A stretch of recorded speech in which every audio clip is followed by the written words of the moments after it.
কারণ আপনি হত্যা করেছেন মুসলিমদেরকে, হত্যা করেছে হিন্দুরা, এবং নিরপরাধ মানুষকে হত্যা করেছেন। আমি জানি না এটা ভারতের ইঙ্গিতে কিনা, যেহেতু ভারতে একটি নির্বাচন হচ্ছে, সেই হত্যাকাণ্ড নিয়ে বাংলাদেশ সরকার থেকে আপনি কি কোনো প্রতিবাদ পেয়েছেন? উপজেলা নির্বাচন চলছে, সেই উপজেলা নির্বাচনে আমি হতবাক হয়েছি এই কারণে যে কোন সংবিধানের আলোকে আপনি বলছেন যে মন্ত্রী এমপিদের আত্মীয়রা কেউ নির্বাচন করতে পারবে না? এটা কোন গণতন্ত্র থেকে বলছেন? আজকে দুর্নীতিটা এমন একটি পর্যায়ে পৌঁছে গেছে যেই দুর্নীতি শেখ হাসিনা তাদের বিচার করার ক্ষমতা রাখেন না। আজকে একজন বেনজিরের বিচার কি করতে পারবেন?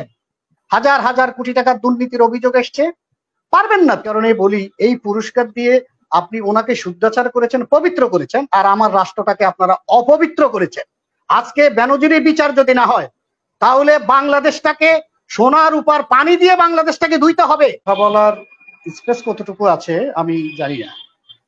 ধর্মীয় অনুভূতিতে আঘাত একাধিকবার এসছে বাংলাদেশে, কিন্তু সরকার পক্ষ থেকে সেইভাবে কি কোনো প্রতিবাদ হয়ে উঠছিল? উঠে নাই। আজকে আপনি শুধু ধর্মীয় অনুভূতি, ফরিদপুর মধুখালীতে সেটা কোনটা আমি জানি না, কিন্তু আমি সেখানে যেটা বুঝতে পেরেছিলাম যে ভারতে একটি নির্বাচন হচ্ছে এবং সাম্প্রদায়িক সংকট তৈরি করবার একটা অপচেষ্টা বাংলাদেশে হচ্ছে, এবং ভারতও অতীতেও অনেকবার হয়েছিল নির্বাচনকে কেন্দ্র করে, আমরা সেটা জানি। এই মধুখালীতে যে একটা স্কুলের সম্ভবত বাথরুমের টেন্ডার হয়েছিল, সেই কাজটি চলছিল চলমান অবস্থায়, সেখানে ওই অঞ্চলের ইউপি চেয়ারম্যান কাজটি নিতে চেয়েছিলেন। উনি ভদ্রলোক, একজন হিন্দু মানুষ। তো সেই কাজটি নিতে না পেরে আরেকজন, তাদেরই লোক, আরেকজন সাবকন্ট্রাক্টে কাজটি করেছিল। পরবর্তীকালে যে দুই ভাইকে হত্যা করা হয়েছিল, তাদেরকে নানা রকম হুমকি ধমকি দেওয়া হয়েছিল, বিভিন্নভাবে সেখান থেকে মাল চুরি করার চেষ্টা করেছিল, এবং তারা চুরি করবার সুযোগ না দেওয়ার কারণে সেখানে তাদেরকে নানানভাবে হুমকি ধমকি দেওয়া হয়েছে। একটা পর্যায়ে আসে সারসংক্ষেপ কথা, যেটা মন্দিরে যেটা আগুন, এটা একটা মোটা দাগে বলা যায় এটা একটা ষড়যন্ত্রেরই অংশ। আমি জানি না এই হিন্দুরা যারা ওখানে ছিলেন, ওই অঞ্চলে ম্যাক্সিমাম হিন্দুরা বাস করে, এবং তারা হঠাৎ করে এসে এভাবে নিরপরাধ মানুষকে, নিরীহ মানুষকে, যারা শ্রমজীবী মানুষ, তাদের উপরে যে অত্যাচার নির্যাতন করে যেভাবে হত্যা করা হয়েছিল, এটা এত বেশি নির্মম যেটা ভাষায় প্রকাশ করার মতো না। এত অত্যাচার নির্যাতন করেছিল। এরা কারা? এরা প্রত্যেকে আওয়ামী লীগের লোক। আপনি খেয়াল করে দেখেন, সেখানে যদি আপনি ধর্মীয় উস্কানির কথা যদি নাও বলে, সেটা তো ধর্মীয় ভাবে বিবেচনায় আনেই যায়। কারণ আপনি হত্যা করেছেন মুসলিমদেরকে, হত্যা করেছে হিন্দুরা, এবং নিরপরাধ মানুষকে হত্যা করেছেন। আমি জানি না এটা ভারতের ইঙ্গিতে কিনা, যেহেতু ভারতে একটি নির্বাচন হচ্ছে, সেই হত্যাকাণ্ড নিয়ে বাংলাদেশ সরকার থেকে আপনি কি কোনো প্রতিবাদ পেয়েছেন? সেই হত্যাকাণ্ডকে কেন্দ্র করে সুশীল সমাজ এবং মিডিয়া থেকে এই কোনোভাবে ব্যাপক হারে কোনো প্রচারণা পেয়েছেন? নিশ্চয় পাননি। এটা কোনো না কোনো ইঙ্গিতে হয়। এখন ঢাকা বিশ্ববিদ্যালয় বলেন, রোজার মাসে রোজার কথা বলেন, রোজার মাসে স্কুল খোলার কথা বলেন, এবং বই পুস্তকে ভারত থেকে ছাপানোর কথা বলেন, ভারতীয় লেখকদের লেখার কথা বলেন। সবকিছু যদি মিলাতে যান, আমাদের সীমান্তে যখন হত্যা হয় তখন আমাদের সরকার চুপ থাকে, আবার এখানে যখন হিন্দু কর্তৃক মুসলিম হত্যা হয় তখন আবার সরকার চুপ থাকে। তো এগুলি কি হচ্ছে? আপনি যদি হিসাব মিলাতে যান, তাহলে দেখবেন যে বাংলাদেশ কি ভারতের অঙ্গরাজ্যে পরিণত হয়েছে, অথবা পরিণত হওয়ার পথেই কিনা। এটা অবশ্যই আজকে বিবেচ্য বিষয়। আমি একটু আগে আপনাকে বলেছিলাম, কথা বলবার স্পেস আসলে কতটুকু, আমরা আসলে কতটুকু বলতে পারি। উপজেলা নির্বাচন চলছে, সেই উপজেলা নির্বাচনে আমি হতবাক হয়েছি এই কারণে যে কোন সংবিধানের আলোকে আপনি বলছেন যে মন্ত্রী এমপিদের আত্মীয়রা কেউ নির্বাচন করতে পারবে না? এটা কোন গণতন্ত্র থেকে বলছেন? আপনি মাথা ব্যথার জন্য মাথাকে কেটে ফেলার চেষ্টা কেন করছেন? আজকে যারা সরকারে আছেন, শৃঙ্খলা ধরে রাখার জন্য এই কাজটা করছে। হ্যাঁ, শৃঙ্খলা ধরে রাখার জন্য সব বাদ দিয়ে দেন, আপনি শৃঙ্খলা ধরে রাখতে পারবেন না। আপনি নৈতিকভাবে, সংবিধানের বাইরে কথা বলা যায় কিনা সেটাই একটা প্রশ্ন। আপনি নৈতিকভাবে তো ক্ষমতায় আসেননি, যার প্রেক্ষিতে আপনি শৃঙ্খলা ধরে রাখতে পারবেন না। কারণ যাদেরকে শৃঙ্খলা ধরে রাখবার কথা বলবেন, তারা মুখ ফসকে বলে দিবে, প্রধানমন্ত্রী আপনি কি ভোটে নির্বাচিত হয়েছেন? আপনি কি গণতান্ত্রিক উপায়ে প্রধানমন্ত্রী হয়েছেন? আপনি কি 2014 সালে কি আপনি ভোটের মাধ্যমে এসেছেন? 2018 সালে কি রাতে ভোট করে আসেননি? 2024 সালে তো আমি আর মামু ভাগ করে খামু ডামি নির্বাচন করে ক্ষমতায় এসেছেন, সেই প্রশাসনকে আজকে নিয়ন্ত্রণ করতে পারছেন না, আজকে শৃঙ্খলা রক্ষা করতে পারছেন না। আজকে কি বলছেন? আমি মনে করি এখন যে ফখরুল ইসলাম প্রিন্স ভাই আছেন, উনি একজন বড় নেতা আওয়ামী লীগের, আরে ওনার আত্মীয় কেউ কি যোগ্য ব্যক্তি থাকতে পারেন না? উনি কি উপজেলা চেয়ারম্যান হওয়ার যোগ্যতা রাখেন না? তো উনি কোন অপরাধে এখান থেকে সরে যাবেন?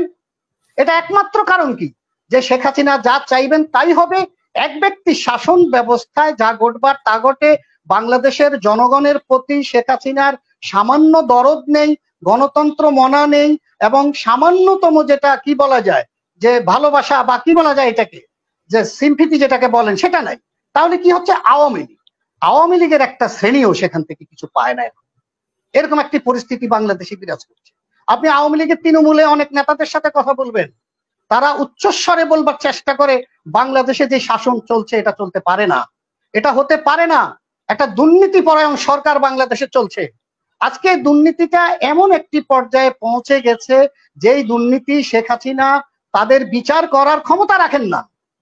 আজকে একজন বেনজিরের বিচার কি করতে পারবেন? হাজার হাজার কোটি টাকার দুর্নীতির অভিযোগ এসছে, পারবেন না তো। আপনি এগুলি কেন পারবেন না? কারণ একজন বেনজির এই শেখ হাসিনাকে প্রধানমন্ত্রী রাখতে সহযোগিতা করেছে। এই একজন বেনজির বলেছিলেন সরকার অস্ত্র দিয়েছে হাডুডু খেলার জন্য নয়, 2013 সালে বলেছেন। এবং 2013 সালে শেখ হাসিনা বলেছিলেন, প্রধানমন্ত্রী শেখ হাসিনা বলেছিলেন যে আন্দোলন যে কোনো মূল্যে দমাও, তার দায় দায়িত্ব আমি গ্রহণ করব। সেই বেনজিরদেরকে ব্যবহার করেছেন, হত্যায় ব্যবহার করেছেন, গুমে ব্যবহার করেছেন, ভোট চুরিতে ব্যবহার করেছেন, রাতে ভোট করতে ব্যবহার করেছেন, যার প্রেক্ষিতে আপনার গোপালগঞ্জে এত বড় দুর্নীতি। তার ব্যক্তিগত রাস্তা 6 কিলোমিটার, সেটাও সরকারি বরাদ্দ থেকে নির্মাণ করেছেন। গোপালগঞ্জে প্রধানমন্ত্রীর বাড়ি, সেই গোপালগঞ্জে এত বড় চুরি হলো, এত বড় বাটপারি হলো, এত দুর্নীতি হলো, যাকে আপনি এমন এক পুরস্কৃত করেছেন যেই পুরস্কারের কারণে আমি মনে করি আমার বাংলাদেশটি অপবিত্র হয়ে পড়েছে। এই পুরস্কার দিয়ে আপনি প্রমাণ করেছেন যে এই বেনজির সাহেব একজন ভদ্রলোক, ভালো মানুষ, নৈতিক লোক এবং অপরাধ করতে পারেন না। কিন্তু হত্যা যখন করেছেন সেটা কি অপরাধ হয়নি? যখন বিরোধী দলের নেতাকর্মীকে গুম করেছেন সেটা কি অপরাধ হয়নি? যখন বিরোধী দলের নেতাকর্মীদেরকে ক্রসফায়ারে নিয়েছেন সেটা কি অপরাধ হয়নি? যখন ঘটনা ছাড়া মামলা করেছেন সেটা কি অপরাধ হয়নি? যখন বিনা অপরাধে মামলা করে রিমান্ডে নিয়ে অত্যাচার নির্যাতন করেছেন সেটা কি অপরাধ হয়নি? যখন জেলখানায় নিয়ে রিমান্ডে নিয়ে আমাদের প্রতি এত অত্যাচার নির্যাতন করেছেন সেটা কি অপরাধ হয়নি? সেই অপরাধীকে আপনি পুরস্কৃত করেছেন। কি পুরস্কার জানি বলে এটাকে, শব্দটা ভুলে গেলাম। আছেন আপা, মনে আছে আপনার? রাষ্ট্রীয় কি যেন একটা পুরস্কার। হ্যাঁ হ্যাঁ হ্যাঁ, সেরকম একটি পুরস্কৃত আপনি করেছেন। আমিও ভুলে গেছি। কালিমা হ্যাঁ জি ভাই, কি জানি বাংলাদেশ পুলিশ পদক বিপিএম, প্রাইম মিনিস্টার পুলিশ পদক হচ্ছে বিপিএম। না না না, আরেকটা শব্দ কি জানি, শব্দ আছে, ভালো আরেকটা শব্দ আছে, এরকম একটি পুরস্কার আপনি দিয়েছেন।